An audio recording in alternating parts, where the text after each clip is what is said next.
Okay, I'll get started. So my name is Gwen, and I played for a really long time and coached at Stanford, basically mostly coached women's at Stanford women's team, Superfly, and also coached Riot for 6 years. And now I'm taking a foray into some mixed coaching as the assistant coach for the national team. It's going to Worlds in Australia. So. I use she, her pronouns, and I'm very excited actually to be sharing with you some thoughts on force middle, which is my favorite defense. And I have realized over the years that it's not everyone's favorite defense, and I don't know why. And so I'm here to spread the gospel about force middle. And I think it's an awesome defense that has applications basically at every level. I mean, I know many of you said you're coaching in middle school, and I think it can be definitely implemented at that level. It's not something that needs to be saved like for down the road either. And so, so especially since this is a small group, and I really want to make sure that you get out of this what you want. Feel free to interrupt me at any point with questions. And I know there's an hour and 15 minutes for this slot. And if we use that whole time, great. If we don't, that's fine. I mean, but don't leave here with the questions unasked or unanswered.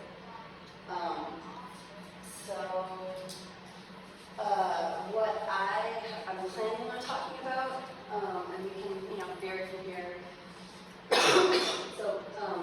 Starting out just with the basics of the D, and maybe some keys, explanation parts that could be helpful for explaining it to other players. Talking about some adaptations of how force middle can be played and look slightly different depending on the offensive structure, and what the O is doing. Talking a little bit about how to play or transition away from force middle around the end zone, because the team wants to do, and talking about what success for this D looks like, as well as how we might use it in sort of a game plan progression and some drills and Q&A. But welcome. I just was mentioning that please ask questions, interrupt me, feel free to interrupt me at any point during the course. I want to make sure that everyone, especially on Scribble Sunday, gets out of the time they're spending here. So to start, so in terms of basics, fundamentally a force middle, the force for the mark changes during the course of the point, and as the disc moves laterally across the field is when the force is being changing.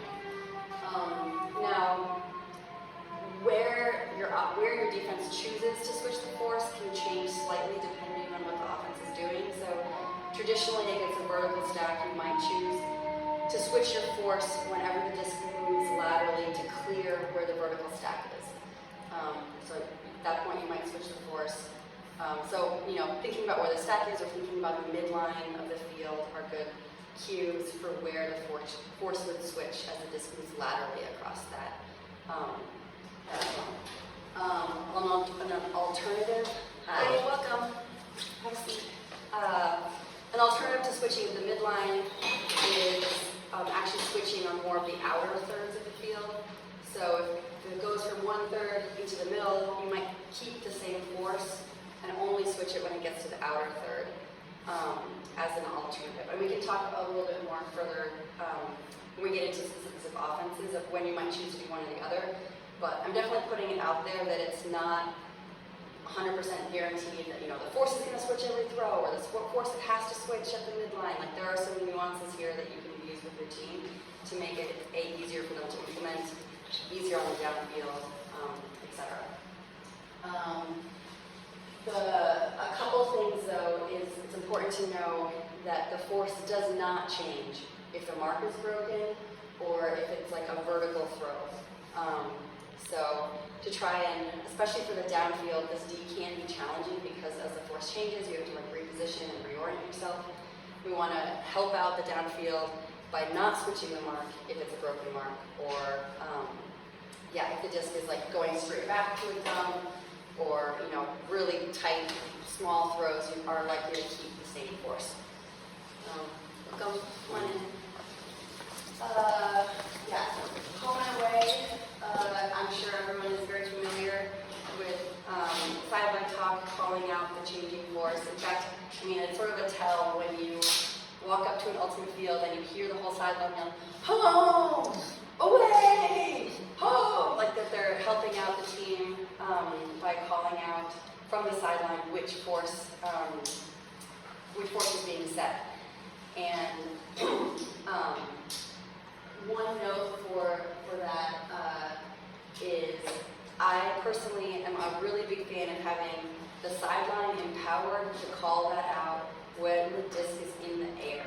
So I think that sometimes teams can run it where the mark sort of, they're the ones that as they come in, they call it out and set it. In an ideal scenario, your whole team should know as the disc is in the air which way that force is likely to be set or should be set, and if the sideline calls it, they're able to call it the earliest, and that way everyone can hear them, the mark can also hear and comply, and the downfield is able to hear that early. So that's just a note that I think having that come from the sideline as early as possible once the disc is in the air can be really helpful. Yeah, and as I mentioned, the defenders have to reposition based on the changing force and as the disc moves, because with that force changing, with the disc moving, the throwing lanes and the threats are going to shift, and you need to, be able to adjust your positioning accordingly. So that's a really big part of this is that repositioning and practicing the skills for that repositioning. I will note that also that the majority of training teams transition from a force middle to a one-way force when they get near the end zone. Not every team does that. There are teams that will play force middle all the way into the end zone. But we will talk as we go further a little bit of ways that you can transition seamlessly to a force one-way around the end zone. Before I move on, are there any questions about just sort of like the basic concepts of the defense? Yeah. Can you show some actual actions? Yeah, I will. Yes, in just a second. Yeah. And actually, okay, I'll start diagramming this next slide. Okay. So now making it a little more concrete, we'll start out talking about a force middle against a vertical stack.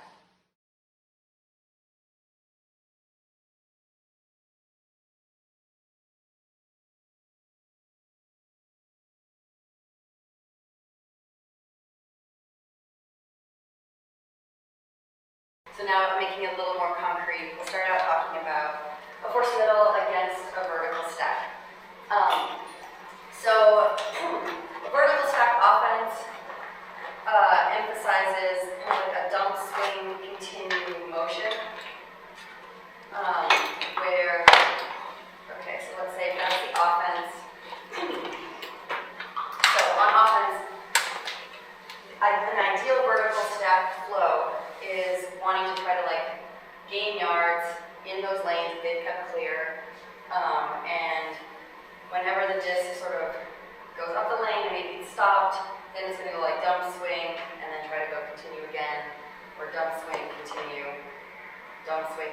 is like the flow of the offense. And a vert stack is very heavily emphasized on flow. There's like a certain pace and a rhythm to a good offensive flow in vert stack. So the goal of the defense is to really like disrupt that flow and force the offense to do whatever their plan B or C is, right? So that dump swing continue, that force middle was designed to prevent. And in fact, actually, it's sort of an interesting, maybe interesting to some, sort of history of Ultimate and its growth and progression, that, way back in the 80s, 90s, vert stack was the major dominant offensive structure, and force middle, evolved or emerged basically specifically against that defense, and was sort of a part of even some of the progressions for having other offense structures down the road. And as I said before, the force usually switches when it clears the stack. So in this scenario, we have, our force, we're going to be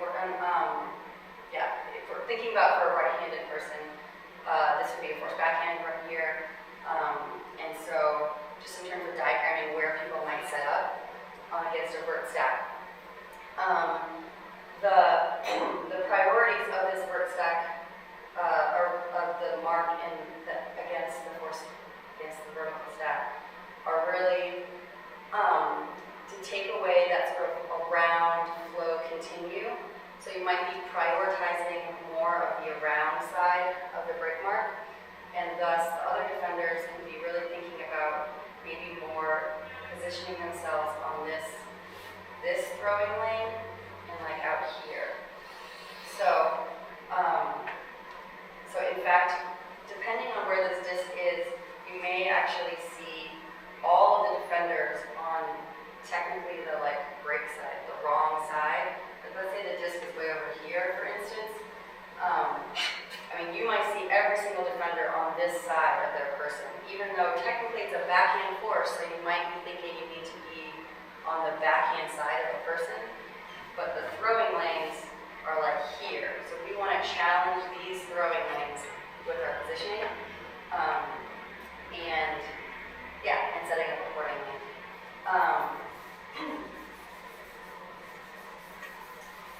Now I'll note against, so the vert stack as, let's just say it's over here on the sideline, and as the disc flows, so let's say maybe this person makes a cut, or this goes somewhere, this person making a cut, and then they're looking to continue this way, whether that's this person or maybe it's this person. Either way, that's what the audience is trying to do. This first back and forth, as it goes to here, as this player, if this player catches it, like let's say here, you would probably keep the same force, because it's like a short throw. You haven't really, the disc hasn't been in the air long enough to necessarily allow your defenders to like reposition. If you switch the force too quickly, they could be sort of screwed downfield. But if it goes all the way over, let's say it clears the stack to maybe this person making this cut here, then we're going to seal it, stop that flow, and force it back. So the disc may go back and forth, but not like ideally gaining that continuum field. Now you'll notice definitely like as the disc moves and as that force shifts, even going here, you could be finding yourself out of position all on this side, right? As the disc is here, that throwing lane now changes for, it's no longer, this throwing lane was like here with the deep shot, and then this person's throwing lane is like here, right? So as that disc moves, these defenders need to be able to like shift from here to here. You know, they're sort of shifting around their players to be able to ideally take away these things. And when it gets all the way over here, the new throwing lane is like down here. So you're sort of rotating and orbiting you're orbiting your player from here to here to here, you know, sort of like around the person. If that makes sense. Wow, that diagram. That's great. Yeah, what that means a little more, but questions around the basic idea and setup around a vertical stack. So the orbiting, like how would you, it's easy to say, but how do you,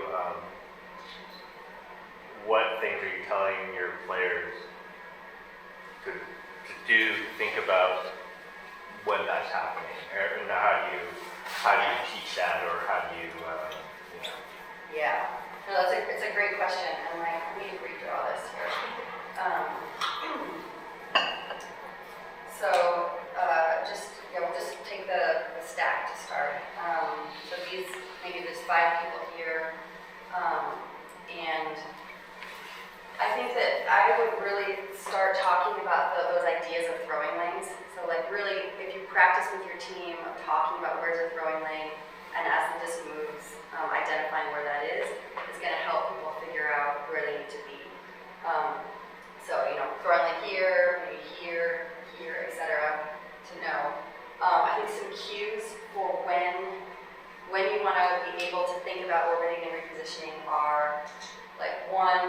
disc, I would say the first one is actually even before the disc move, if the disc is held. So whenever the stall count gets above, let's say 3 or 4, etc., like that's a good part of offense, like, the defense. It's good for the defense the higher the stall counts go. And so if, in flow, the offense catched it and they faked it, they weren't able to get that continue. Maybe they think again, the longer the disc is being held allows people time to reorbit and like reposition.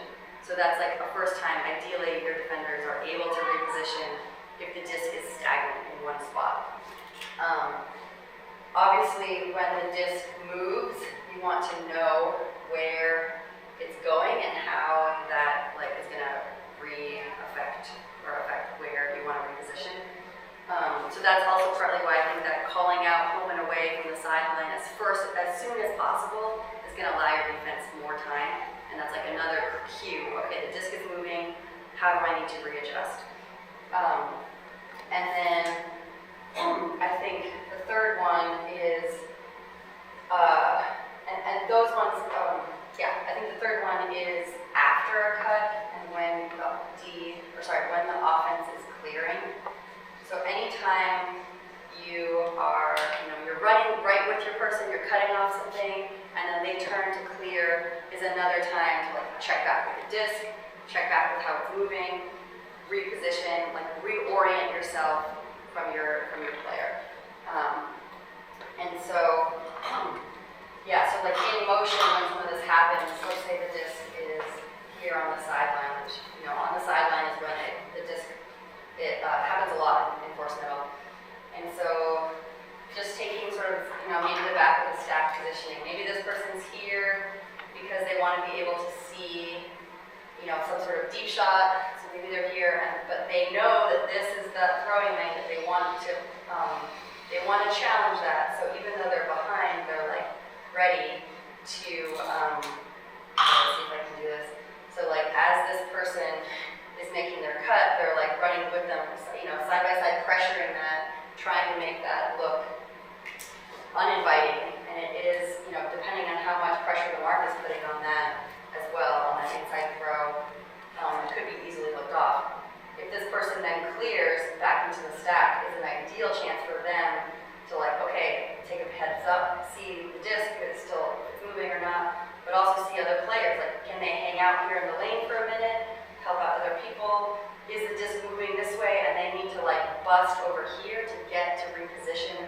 Even if this person is cleared into the stack, they need to like go further to be on the other side, for instance.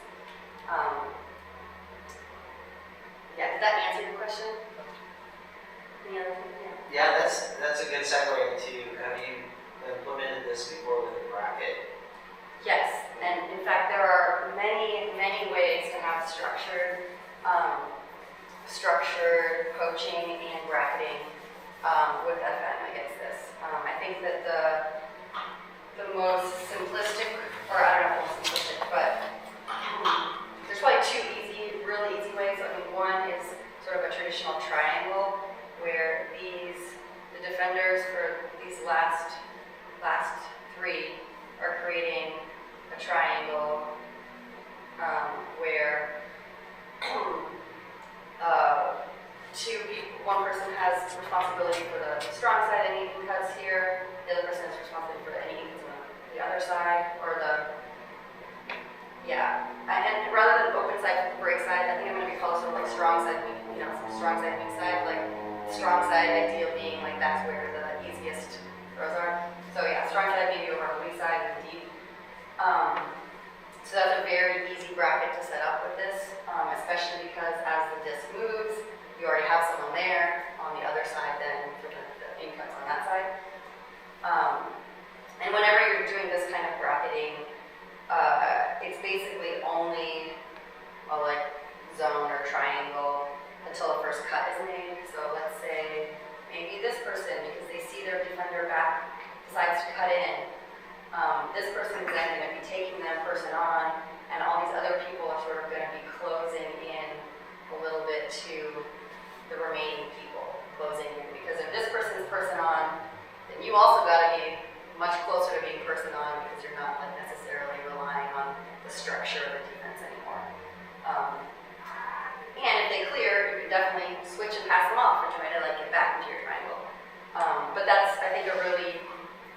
very standard way to have some structured bracketing against the foot stack that lends itself very well to FM. As the disc moves, you're just set up on either side.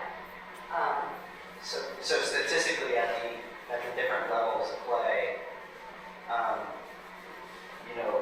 where it may be advantageous to play a bracket versus a person, a strong person defense. What's your assessment there on the different levels as they go up to high school and the club? Yeah, I mean, that's a great question. I mean, my personal opinion is that in terms of like a progression, that as an individual and probably as a team, you feel to master playing like one-on-one person D before you can master playing help and bracket D. I think if, I would say if a middle school was only taught how to bracket, for instance, instead of also playing how to just, shut down and reposition one person, I'd be a little worried for their like long-term progression in the sport. So I would, in terms of progressing with skill building, of practicing some of the skills of being able to reposition one-on-one and then adding in bracketing.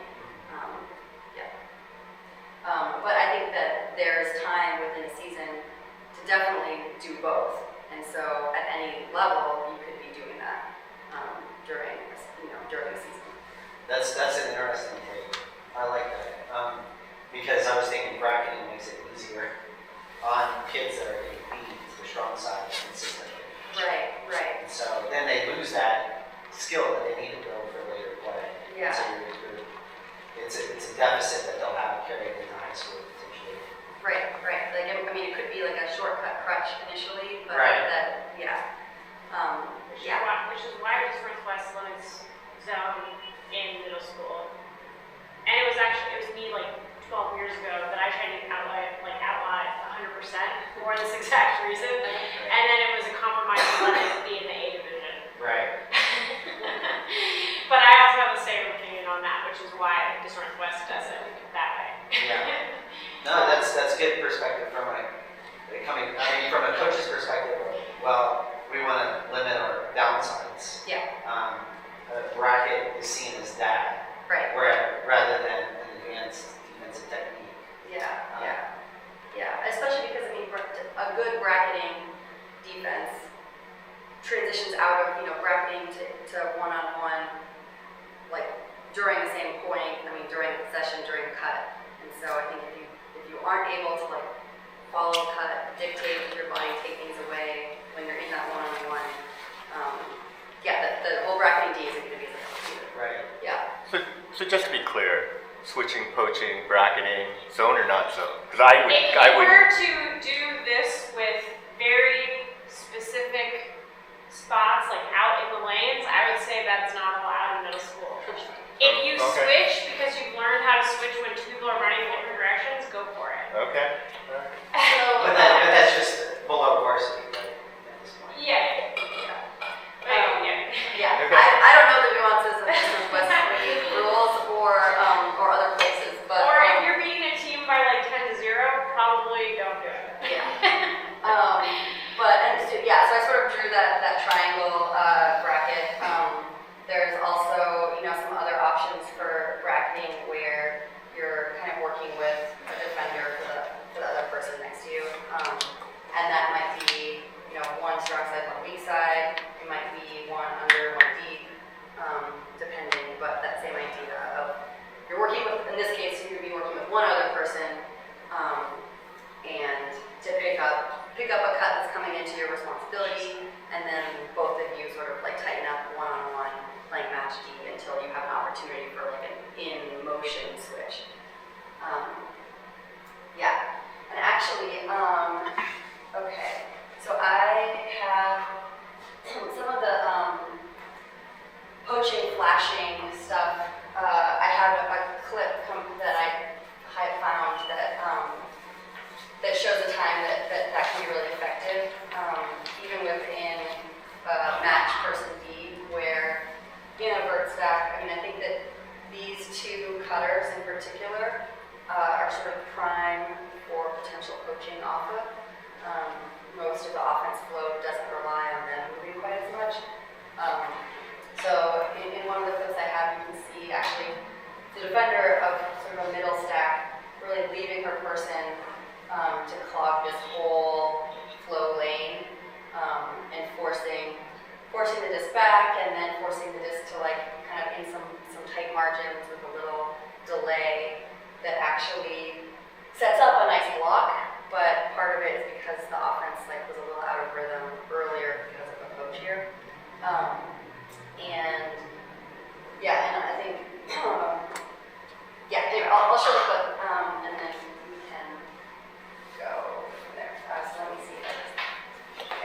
I had this all queued up in a way that would make it easy, so we'll see. Okay. Okay, so this clip is from, this is the wrong one. Hold on. Let's go. Let me just look at the timestamp, sorry. 1:31.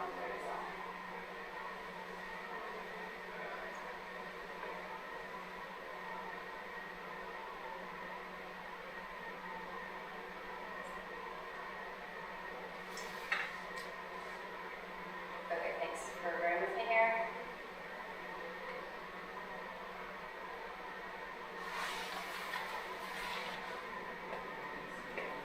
Okay, so this is a game. This is actually just from this past fall at the club level in the women's division. So Fury is in white and Squad is in black. Yeah, tie game. And just to prep. Wait, is this? It Yes. skipped Okay. over, it skipped a couple seconds forward. When you Okay. are back, please. I think this will work. Okay. So this is obviously the thrower caught, or this person caught the disc out away from the D. So she's gonna sort of swoop in, kind of seal this, and then it's gonna flow back to the other side. And then when it flows back to the other side is when the poach happens. So I'll just play it live first, and then we can stop and break it down. Okay. So there she is. She stopped that flow. It goes back the other way. She tried to seal that, but we just click through the pick. Okay, so then it goes through the other way. They stop the flow that way. There's a little poach in the lane from the hand of the defender. Another pick. Grid squad, bunch of shooters. Okay, we'll just. I coached them, by the way. Okay, so she does break the mark wide. It's staying on that side. The mark is sort of in front, trying to stop flow up that line. Goes to the sideline again. And the poacher there is in the lane there. And the throw goes around to a block. So let me replay that again to just show. But okay, let me just back up again.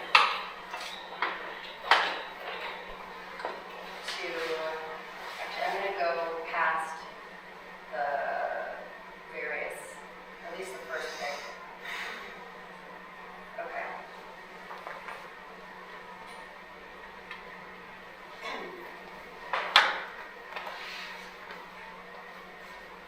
Okay, so you can see everyone then sort of reorbiting, and then this player is the one who, as it gets to the sideline, is going to poach into the lane. She realizes her person isn't a threat. She gets all the way into the lane and forces it back. She sort of still kind of she closes on her person when her person was a threat again, and then she's out of the play, goes into that inside lane, forcing the disc to go wide, and setting up her teammate for a D. Okay, any questions about that? I don't know. That like illustrated a scenario for first middle against against a first half. So on the sidelines, Yeah. the mark is relatively flat. I mean, there's a small, forced middle, but it's mostly flat. Yeah. Is it,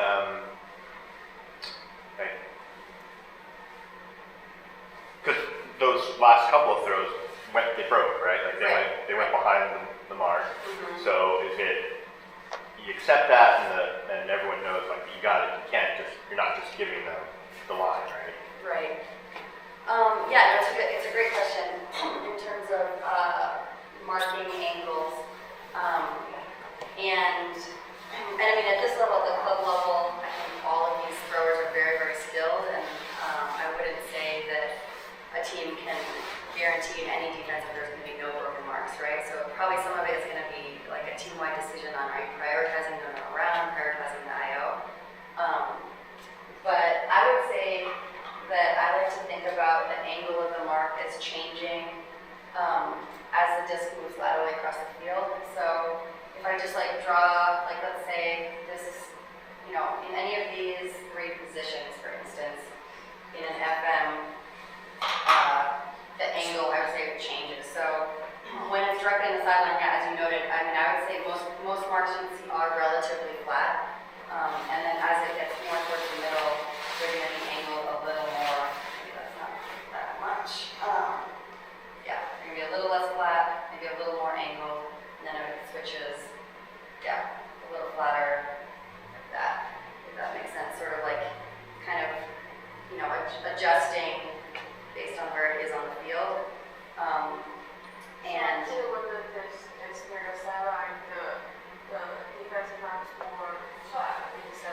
Exactly, yes, exactly. The silence another defender, yeah. I mean, when you look at sort of throwing lanes for these different positions,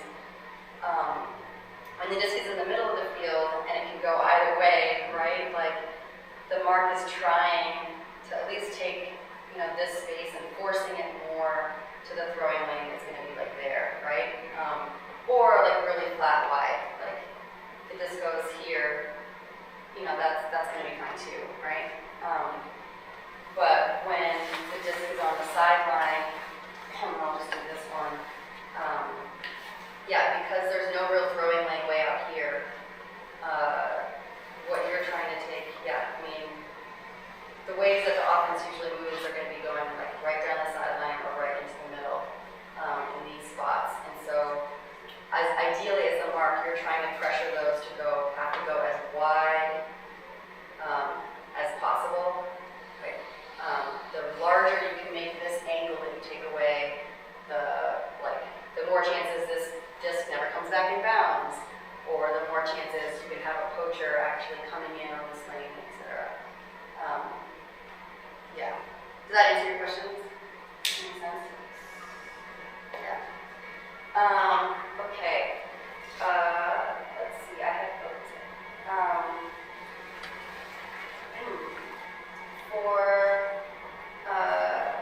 For seconds and FM, I did have actually one other clip as like a different way of sort of playing force middle to show you. It's from like very far back in the day, 1994. But I think it's actually pretty interesting because it's playing force middle against a vert stack, but the vert stack doesn't have a dump back behind the disc.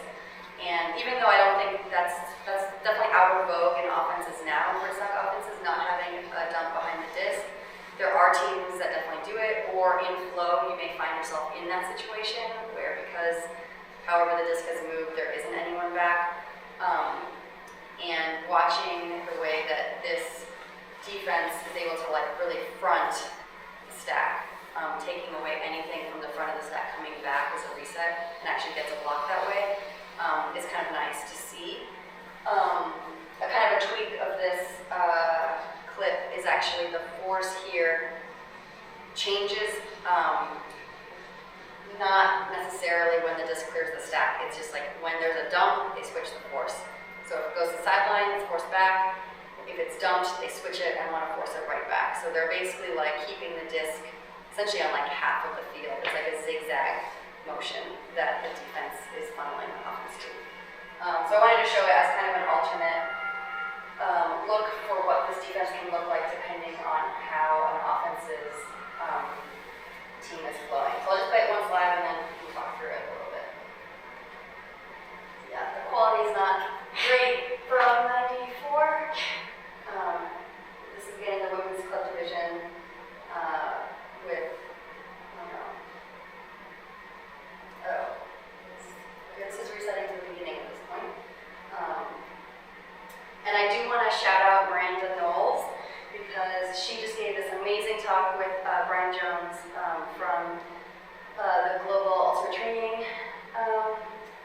series of coaching, and they did a presentation on the future of defense. And she actually brought up this clip she found talking about sort of the evolution of FM. So you can see that person just stopped the flow there, it went back to that same sideline, and then as it comes back into the middle of the field, the defense again seals it.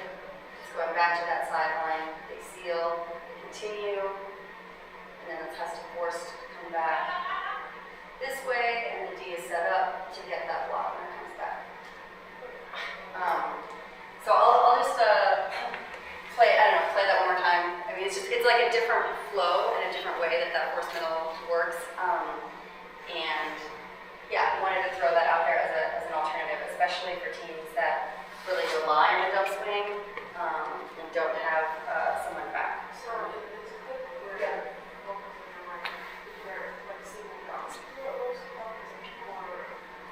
So in this clip, this offense is going this way. So the offense doesn't have a dump, so most of the disc is on the sideline, and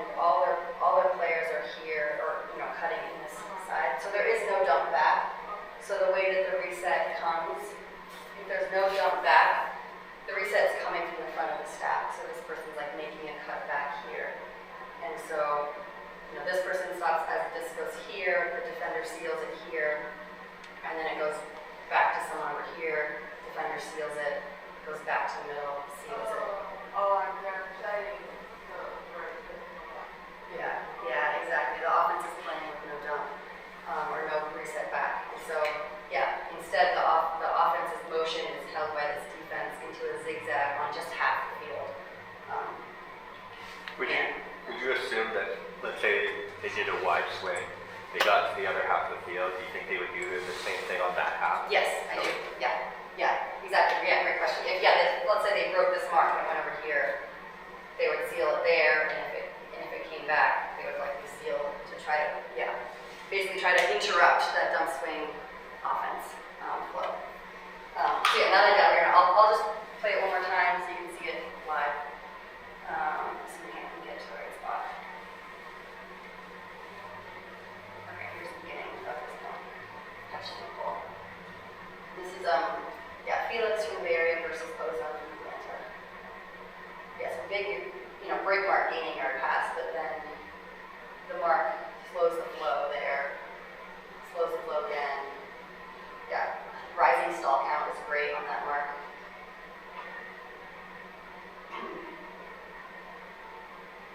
So it's coming back for that reset in the middle of the field. And then sealed again. And you can see like down the field, they're sort of repositioning and tight. I know it looks like it's black on black. One of those jerseys is blue, they're not red.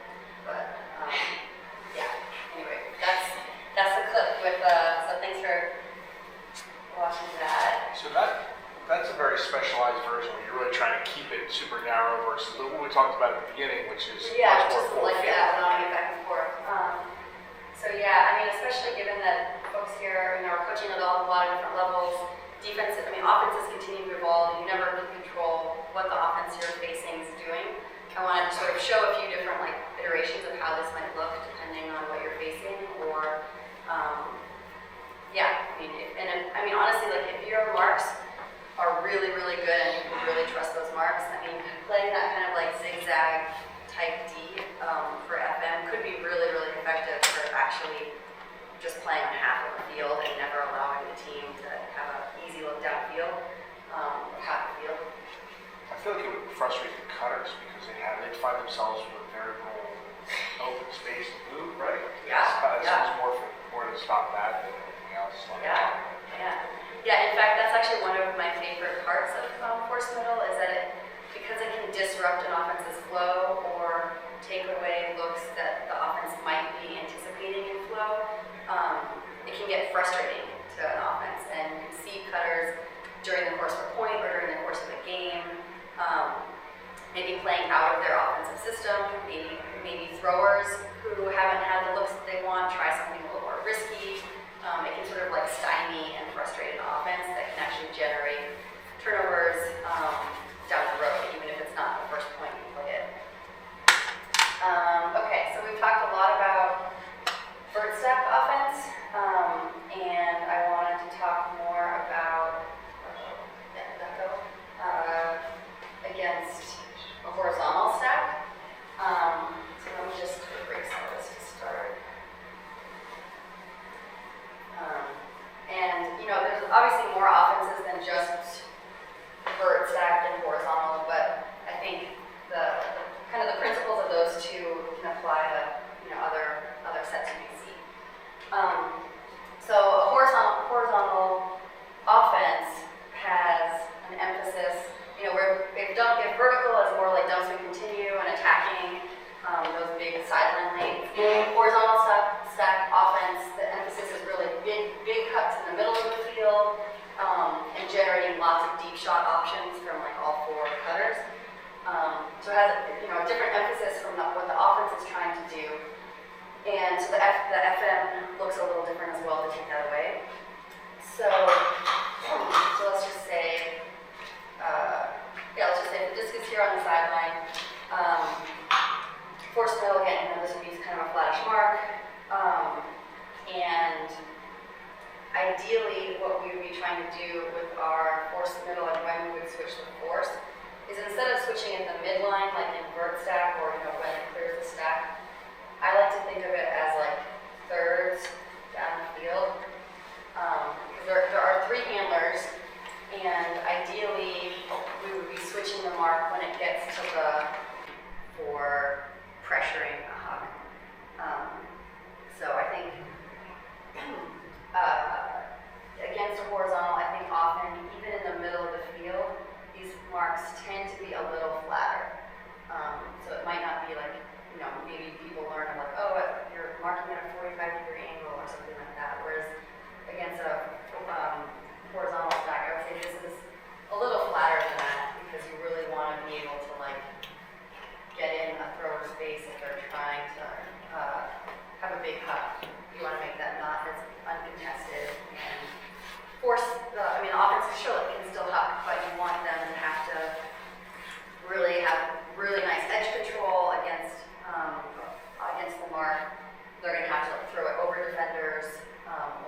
position right here, maybe this person is here, knowing that they would like challenge something in, but also, they're ready for something for deep. This person as well, like maybe on this side.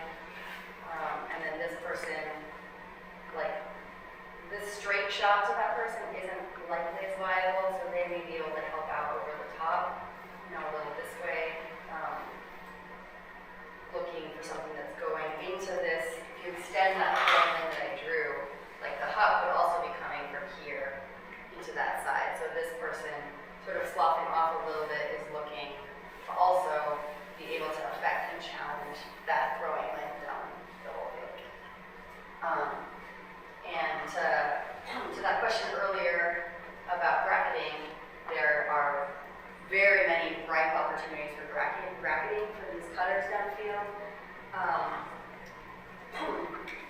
Often, I think it's sort of setting up a bracket between the defenders of those two pairs for the most part. So maybe as I drew it here, maybe they're able to take one step back a little bit further away from their person if they know they're in a bracket. Maybe one step here and even a further step here. Like, I think when you're in a known bracket, you can probably give yourself a little bit more buffer because you're working together. Whereas if you're just one-on-one, you've got to be a little tighter in that scenario. The other thing about the horizontal that I'll add is that there's also many ripe opportunities for poaching, flashing lanes from the hammer defenders. So, as we just said, that the power position for the offense is in the middle of the field. And so if the disc does swing to the middle,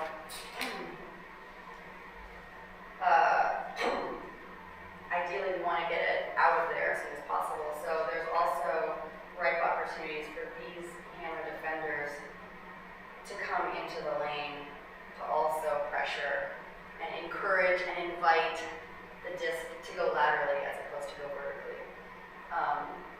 So, yeah, I mean, it could be that you have both handler defenders swapping off. It could be that you just have the one on the open side and this break side is tight. Or you could even have the break side be loose, which would allow this move to be an even flatter mark, and this person on the open side could be tight. I mean, you kind of can depend on what, it could depend on what you want to do with your offense, or sorry, with your defense, and maybe depending on what the offense's primary looks are. So that's like a very traditional poaching scheme for FM against a post stack. I will note one tweak to that I think can be very effective is that when the disc is on the sideline, let's say it's on this sideline. Actually, I'll draw the other side so I don't have to read everything. Okay. Okay, so disc is on the sideline, being forced back to the middle. I'll do it in red so you can just highlight these two defenders. So you could have, this handling defender poach in the lane, lock things up. Great, okay, they get a really easy reset back to the middle, which is, their power position. And this player might be their best thrower. That might be their center handler, best thrower. So you've clogged the lane here, but we have just given it back to the offense's most potent weapon. So instead, something else you can consider is really staying tight on this person, fronting them, and having a poacher come from this far side handler defender. Now this person, depending on the stall count or the priorities, they can come all the way over. They can come all the way over here into the middle, like the middle third of the field, really taking things away. As the count rises, they could actually kind of step up and even make things extra hard for the reset. They could basically be taking something away in this middle of the field to make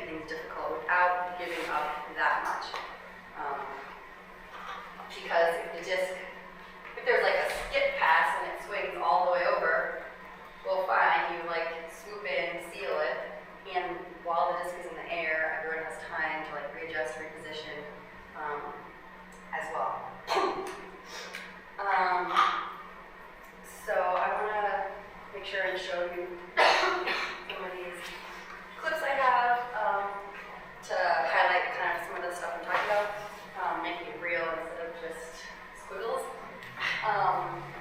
So this first one is from that game we just saw a clip earlier from the last fall's semifinals. And what this, 14, 15, what this clip shows, a really nice example of, is the cutter defenders bracketing and setting up a block with bracket defense. Okay, so so there's been a turnover, and Fury is walking the disc up to the line on one of the sidelines.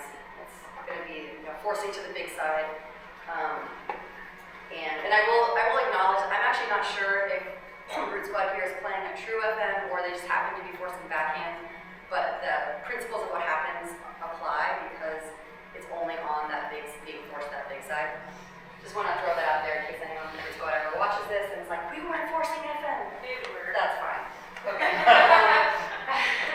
Yeah.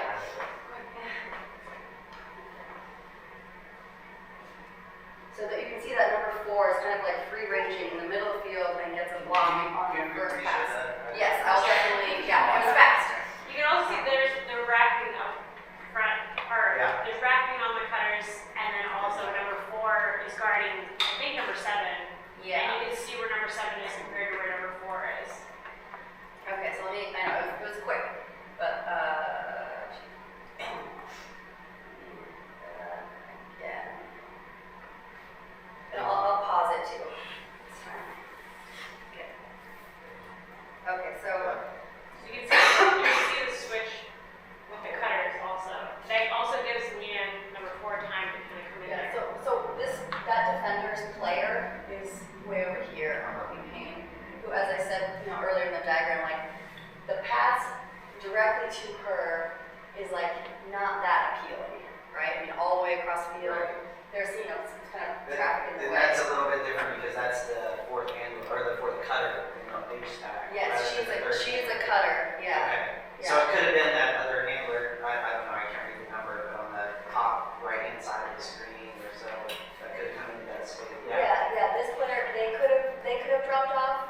Root Squad's offense or defense structure here is that they're tight on all the handlers, Right. and this bracket is set up where they leave that player, come here, and you can even see this player, with the hand pointing, they're Right. talking to each other, Switch. knowing that there's a bracket. They're communicating about switching players. This player again also is pointing at who they have, Right. communicating with each other.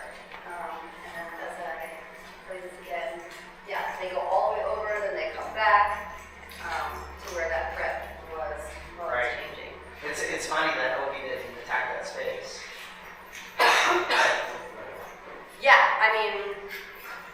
The offense clearly could have done something a little different, right? I'm sure they would have agreed with Unless that. his mastermind put him in an awkward Yeah, position. right. But it's an awkward position for the offense to make a choice there. That's probably not their primary flow, is going to that far side immediately, for instance. And you can also see number 4, she sees that the cutters are being covered. She's like, okay, they're good. Now I'm gonna go find my person. Because sometimes when people are approaching the lane, often people stay out there too long, and then that's when Obi would have a clear pass. But you can watch Leah and be like, okay, they're good. Now I'll go back. And in that moment, she also picks her eyes up to be able to see the Yeah, see the we disc. can So there's watch it one more time. there's lots of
straight look downfield to the end zone with like an uncontested potential forehand or backhand. Right.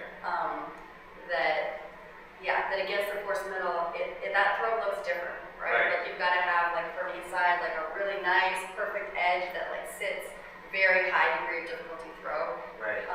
Or you're crossing all the other people. Right. Yeah. It's a great question. And so this last one I have is just showing some hammer sags in motion. So that last clip, the hammer defenders were all nice and tight. This is showing some hammer sags. And I'll note, contrary to a lot of the other ones we were showing, this one doesn't get a block, but as another way of showing success, the way that the offense has to sort of get out of this and actually find some momentum is through like a blade over the top.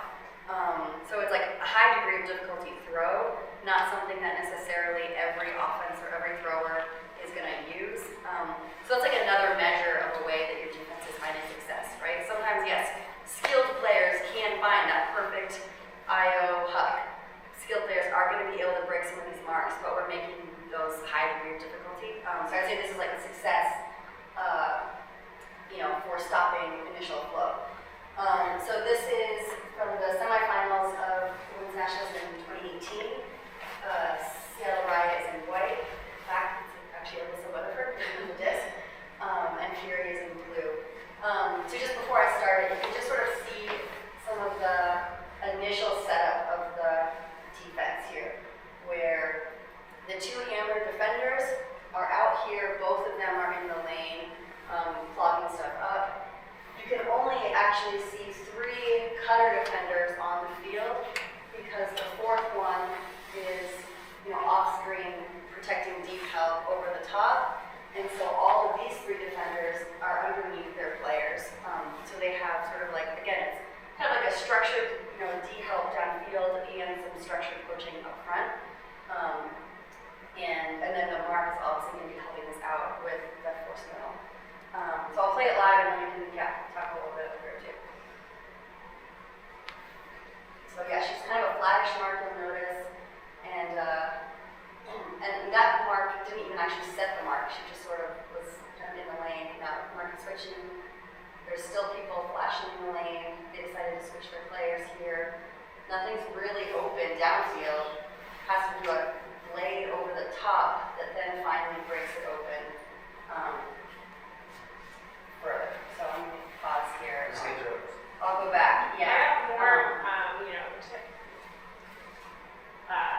more people said about anything I've ever done. That throw is like more like random text messages than I've ever gotten. It's not a throw you see that often, right? Like, so, the defense really took away everything else downfield. So, and the handler defenders, definitely in the lane, having some switches, but they are very aware of every throw's passing lane downfield to try and have a body in there.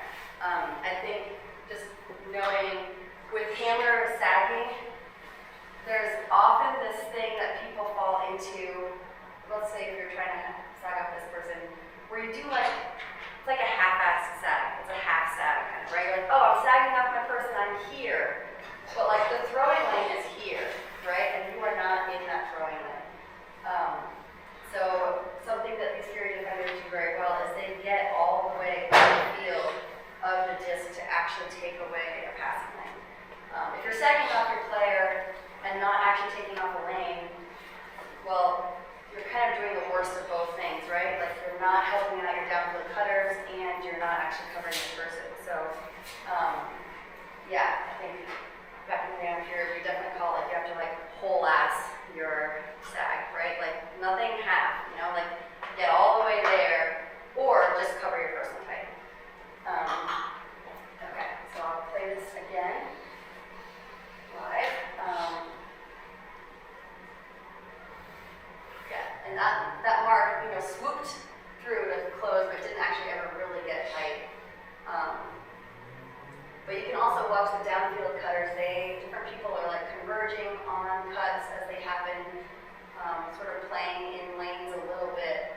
And then here, they missed that one lane right up a narrow window from the mean, this broke down, but if I go, I lost it, where was that? It's almost like an inverted touchdown. Yeah. If you're playing. Yeah, I think they were A playing. 3-3-1. I think it was probably technically person, but it is that same idea as where, you know, sometimes it blurs the line between zone and person. Yeah, and it's actually one of the reasons why I love Force Middle so much is because the way that the mark works, it like allows there to be a little more time for some sort of like fancy switching setups like that, where you get to play a real team-oriented defense, as opposed to having every single player on an island where, yeah, work can be very challenging. So, yeah, I mean, I think the one thing here is that, like, yeah, this player here, I think she doesn't realize quite, like, she loses a little track of her as that disc is on the sideline. But you'll see it is a really narrow window that the disc goes up here. And if that player had taken one step forward, like one step further to the sideline, even Alyssa's little fancy blade over the top would have netted Riot actually nothing. It would have reset the force, have all the sags again, and have to like go back. So it was like, you know, a really narrow windows here. So I'll play it one more time.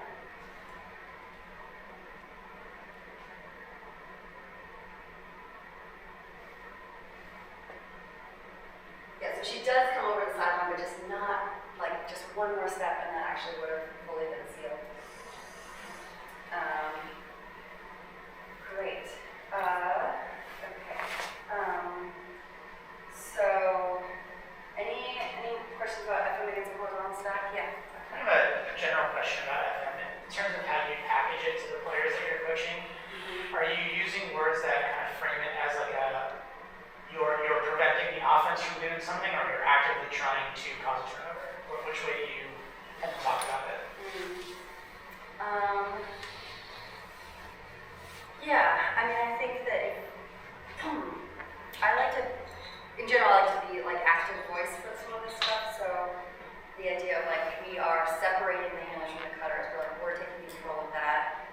We're forcing this to go laterally. And then I think that a terminology you might use as well is sort of as the team defense is like setting up for a block as a like downfield, for instance, or it's sort of like you're setting the table for someone to make a play on a sort of poorly thrown pass or something like that. Yeah. And actually, I have a slide on that.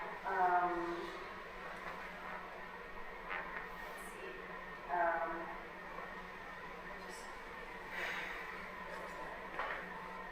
Oh yeah, so this is sort of like a little bit of a question, like what success looks like for Force Middle. For sure, it can definitely result in blocks, right? We saw a number of clips where players get defensive blocks. You know, an offense may actually throw into one of those coaches, like with Gwen, where she was able to get that D as a coach for a group quad. You can pressure on underneath cuts in the throwing lane. You know, maybe, where you're actually challenging those throwing lanes and just getting a block where they throw to them.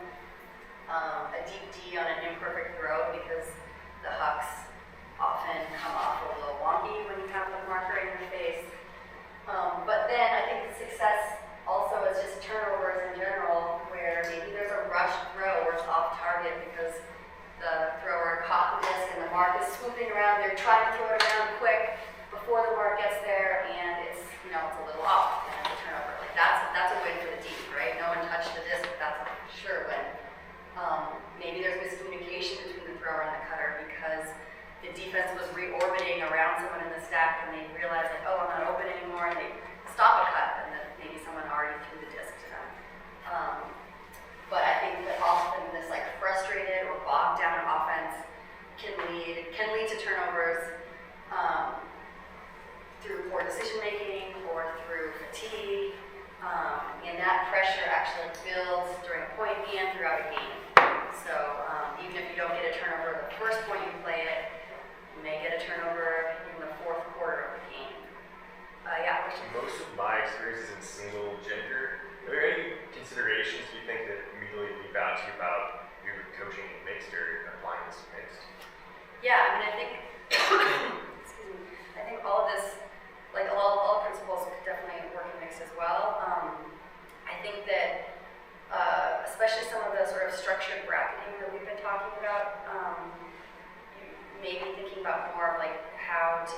of that with same gender. So I know that in mixed, often an offense tries to like alternate genders and positions to try and prevent bracketing. And so maybe you practice, instead of the bracketing of the two people next to each other, what does it look like to have a bracket from, you know, number 2 and number 4 cutter, for instance, where you might be able to have the same gender bracket from players that aren't necessarily right next to each other, like an example. But I think that almost everything here we've talked about could definitely apply for any division. And I realize I'm like out of time. One last thing, if you don't Yeah. mind. Do you have a slide on cueing I'm queuing. when you're teaching this? What words, phrasing you use?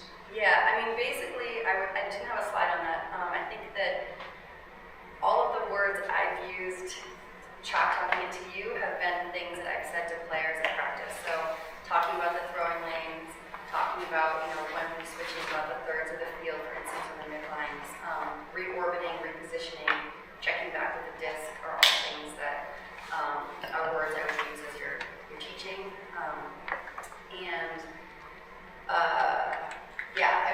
I didn't end up, and I don't have a slide on it, but I didn't end up talking about like ways to practice some of this, but I would just, you know, in 30 seconds note that a lot of this type of defense does rely on team and coordination, right? And that I think rather than going out there and playing, okay, we're doing 7-on-7, force middle, the first time you ever learned it, of trying to think about how you can help players learn times to reposition and orient. So maybe you do a drill where it's 7-7, but the thrower can't throw it before stall count 4, for instance.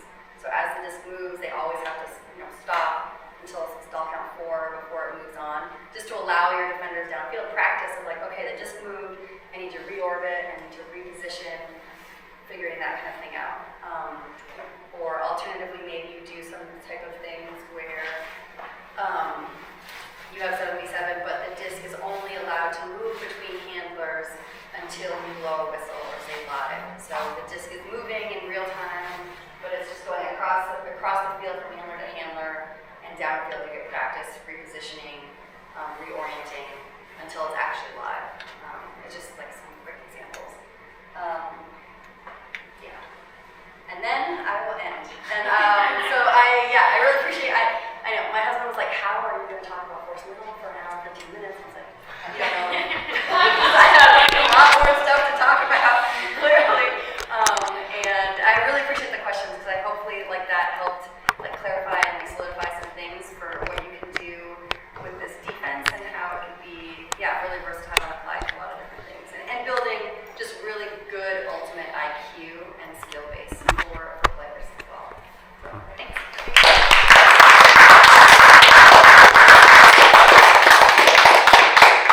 Yeah, and you know, there are a lot of, not only women's division, but also Fury's been doing this for decades. So, you know, you can watch, and there's plenty of games filmed for Fury throughout time. And you can also probably see like a progression of even how they've changed over time. Like, if you are interested in more, there's like tons of games online of Fury. Fury's probably one of the best historically at force middle than probably any other team. Okay. You have a little Far side handler. And so, because this offense really wants to attack from the middle of the field, like the power position of the offense is in the middle of the field, looking this way. So if we hold the same force here, we allow our downfield as it goes. If we hold the same force, we're allowing our downfield one throw that they don't have to try and reposition quite as much with the changing force. So it sort of helps out your downfield. They don't have to reposition from a changing force when the disc is now in the most dangerous position for the whole offense. But instead, if you can get it to go to the far sideline, then slow it down, switch the force, and have it go back. So in an ideal world, against horizontal, the offense will have to like go back and forth between the handlers. Maybe they do a little, upline cut, but then go back.